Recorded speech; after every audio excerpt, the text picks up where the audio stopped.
Assalamualaikum warahmatullahi wabarakatuh. Waalaikumsalam warahmatullahi wabarakatuh.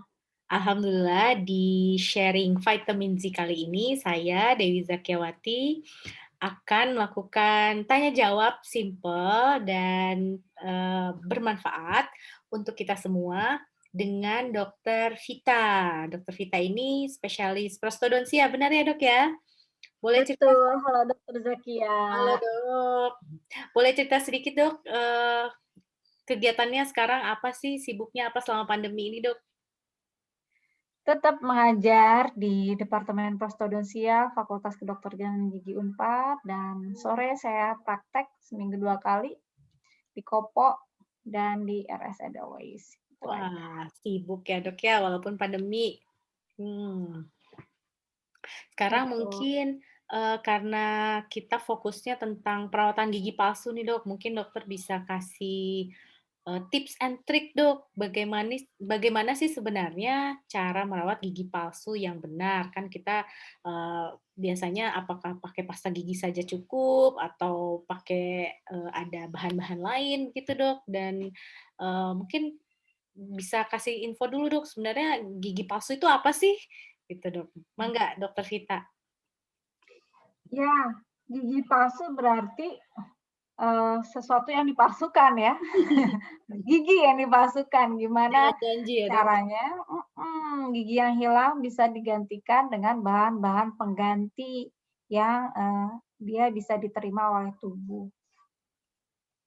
Nah, tetapi sebelumnya kita harus tahu dulu gigi palsu itu ada 2 macam secara umum, ada yang lepasan dan ada yang permanen. Mmm, Kalau lepasan berarti pasiennya bisa lepas pasang sendiri gigi palsunya. Kalau permanen artinya tidak bisa pasang dan lepas sendiri pasiennya. Nah, gigi palsu yang lepasan jenisnya juga macam-macam. Seperti nih yang digambar. Ada yang terbuat dari logam, ya.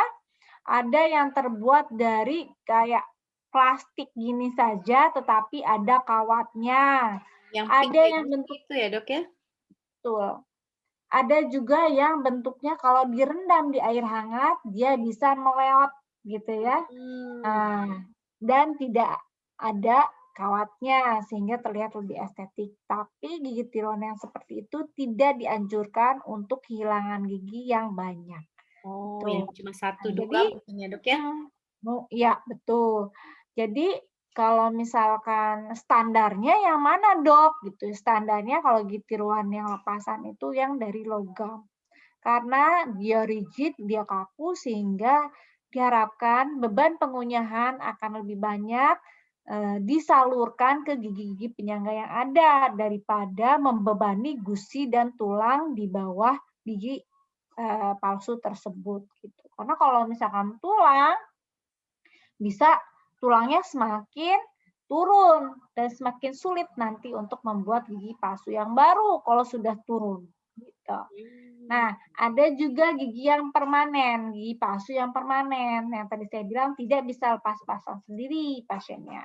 Biasanya gigi sebelah-sebelahnya dijadikan penyangga, digerinda, mmm, dikurangi sedikit, ya. dibentuk Karena gitu kan ya, kalau Dok, nggak ya? dikurangi jadi gendut banget ya. Nah, Dibentuk ya, Dok, ya? atau jadi dikurangin gigi-giginya dikikis sedikit, atau ada juga yang ditanam ke dalam tulang.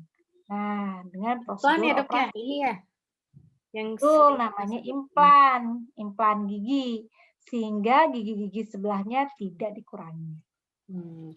Nah, Nah ya ini cara membersihkannya itu seperti apa, Dok? nah, perawatan gigi palsu yang lepasan berbeda dengan yang permanen. Gigi palsu lepasan harus dibersihkan setiap hari, sama seperti gigi asli, Mmm, tetapi dicopot.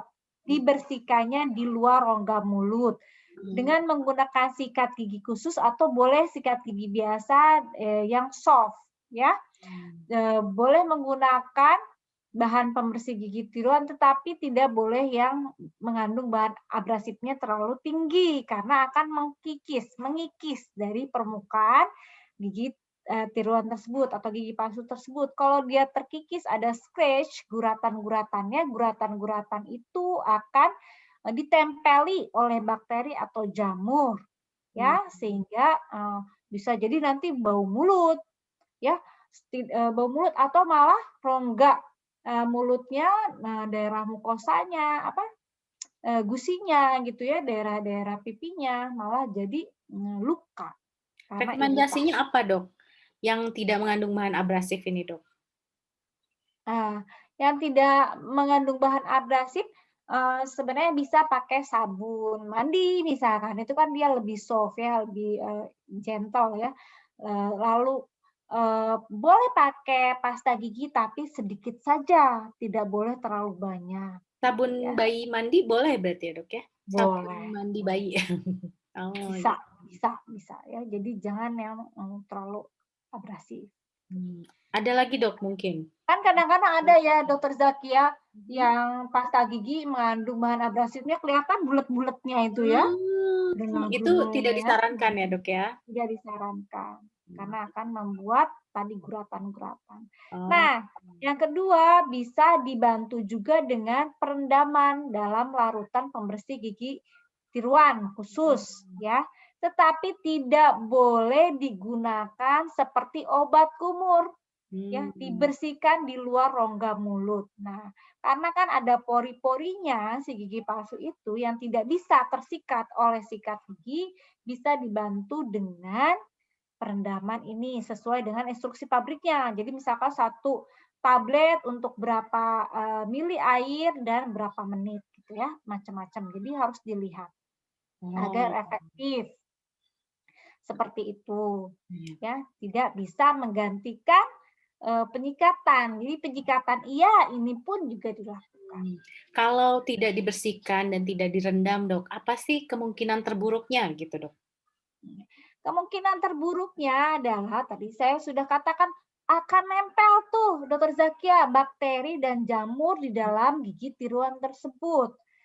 Jika dia berkelompok dan semakin banyak, tidak hanya saja dia kotor kan ya, tidak Mhm. hanya kotor, bisa jadi dia membuat luka di daerah jaringan yang menempel dengan permukaan tersebut. Dan Luka seperti juga, apa tuh, Dok? nah ya nanti kita lihat, dan juga bau mulut juga bisa Mmm, disebabkan karena pengumpulan apa, mikroorganisme tersebut ya, si kuman-kuman tadi. Nah ini contohnya Dokter oh, Zakia, pemakaian gigi palsu yang apa, mhm, tidak boleh menggunakan gigi palsu saat tidur. Nah, kecuali dengan alasan tertentu, misalkan dia ada apa, sedang ada acara keluarga gitu ya, tidur di hotel dengan temannya, misalkan dalam satu acara, ya malam itu dia enggak ya itu mah beda lagi. Ya, tapi untuk kondisional ya, Dok, regularly ya?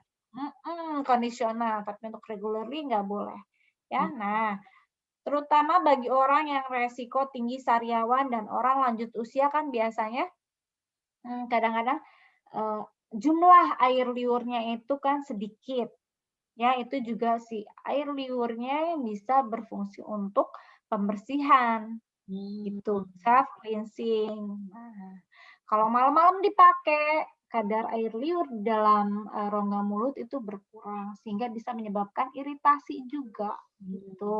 Dilihatnya aja udah perih ya, Dok, ya? Apalagi beneran Jadi bisa jadi jamuran tuh, bentuknya plak-plak kecil-kecil berwarna putih dan sedikit merah di daerah sekitarnya. mmm, Kadang-kadang kan orang yang anggap sepele itu ya, Dokter Zakia, iya betul. karyawan biasa, makanya harus Ternyata ada jamurnya konsultasi. ya, Dok, ya? Iya, harus ada kontrol setelah pemasangan gigi tiruan secara berkala. Supaya kita tahu pas atau tidak, kotor atau tidak begitu ya, Betul, Dok, ya? ya walaupun dia merasa ini, kok kayaknya nggak ada keluhan saya gitu ya, tapi, bisa dikonsultasikan dengan ahlinya setiap 3 bulan, 6 bulan, 1 tahun sekali setidaknya itu.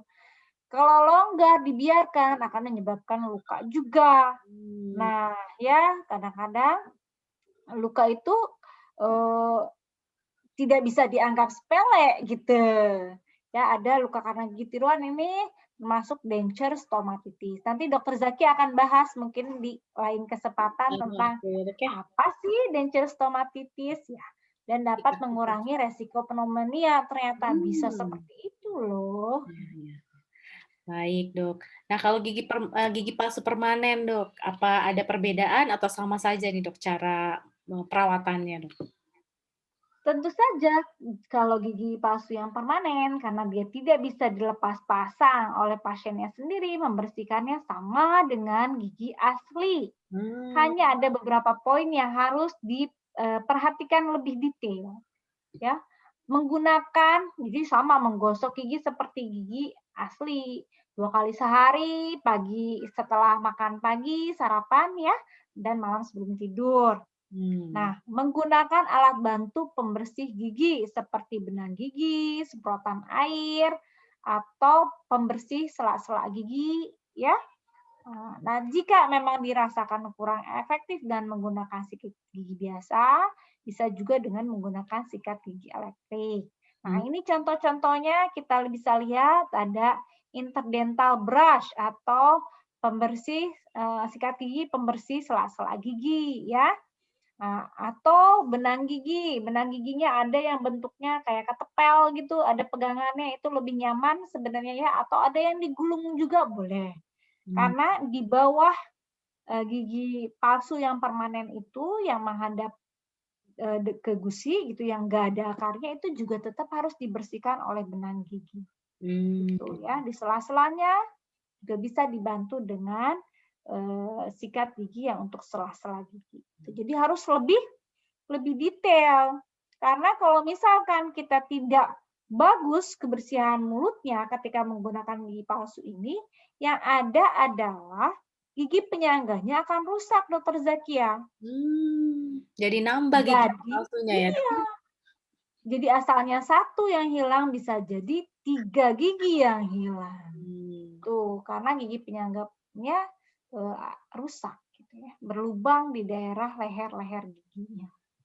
Oke. Nah, kalau pakai gigi palsu permanen tetap kita boleh pakai alat bantu lain, Dok? Atau ya bahan lain nih, Dok, seperti, obat kumur misalnya, itu boleh, Dok?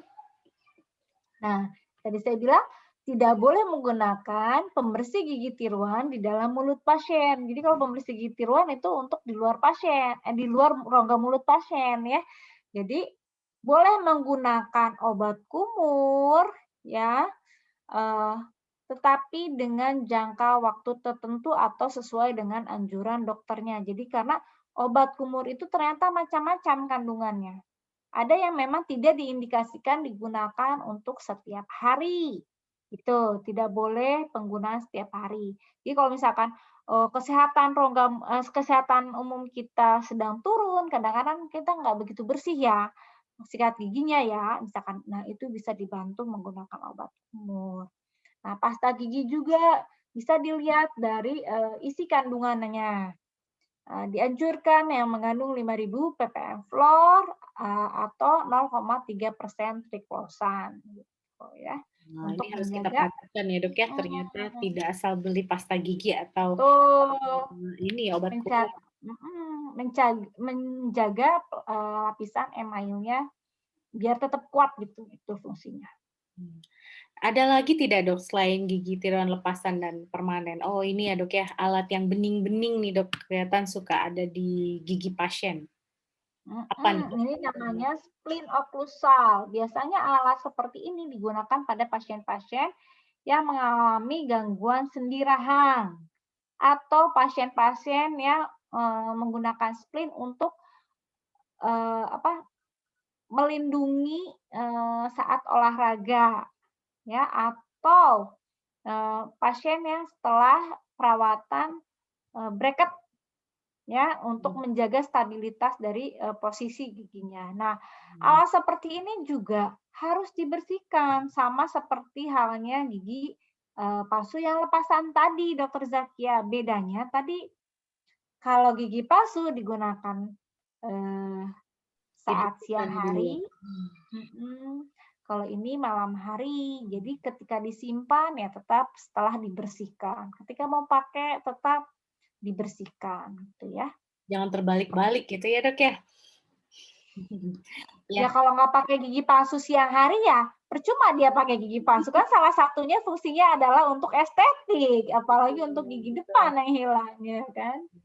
Iya, Mhm. alhamdulillah menarik sekali ya, Dok, ya, ilmu yang didapat hari ini dari Dokter Vita tentang macam-macam gigi tiruan atau gigi palsu ya, yang lepasan, yang permanen, dan ada juga spleen okklusal nih ya, Dok, ya. Terus tadi kita juga belajar tentang, apa yang terjadi sih kalau malas membersihkan gigi palsunya, gitu.